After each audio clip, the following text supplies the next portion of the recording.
اور میرے ہم مکتب ساتھیوں، السلام علیکم۔ ہم آج اپنے مدرسے میں یوم اساتذہ منا رہے ہیں۔ اس موقع پر میں اپنے چند خیالات کا اظہار کرنے جا رہی ہوں۔ امید ہے کہ آپ غور سے سنیں گے۔ علم و ہنر کے گوہر نایاب اساتذہ ہے، علم و ہنر کے گوہر نایاب اساتذہ ہے، قوم کے محسن اس کے معمار اساتذہ ہے۔ میں کیا خراج تحسین پیش کر سکوں گی، میں کیا خراج تحسین پیش کر سکوں گی، میرے سارے لفظوں کی وجہ اساتذہ ہے۔ صدر علی وقار، میری آج کی تقریر کا عنوان ہے عظمت استاد۔ صدر علی وقار، استاد ایسا گلستہ ہے جس سے سارا چمن معطر ہو، ایسا ستارہ ہے جس سے سارا آسمان منور ہو، سمندر کی موجودہ یہ سلسلہ ہے جس کے تلاطم سے زندگی کا گماں ہو، اور ایک ایسی صبح ہے جس کی ٹھنڈک دلوں میں اتر جائے۔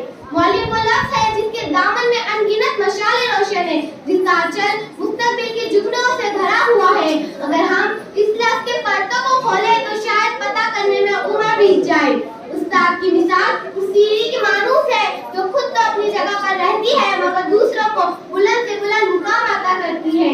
کسی نے کیا خوب کہا ہے، انسان کو شائستہ و خوددار بنایا، انسان کو شائستہ و خوددار بنایا، تہذیب تمدن تیرے شرمندہ احسان ہے۔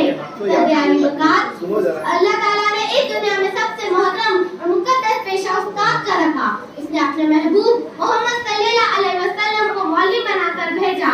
علم کسی بھی قسم کا ہو، وہ معلم کے مرہون منت ہوتا ہے۔ جس طرح عمل کے بغیر علم، روشنی کے بغیر ستارے، خوشبو کے بغیر پھول اور سورج کے بغیر صبح بے معنی ہوتی ہے، اسی طرح کسی رہنما یا معلم کے بغیر انسان بے نام و نشان ہوتا ہے۔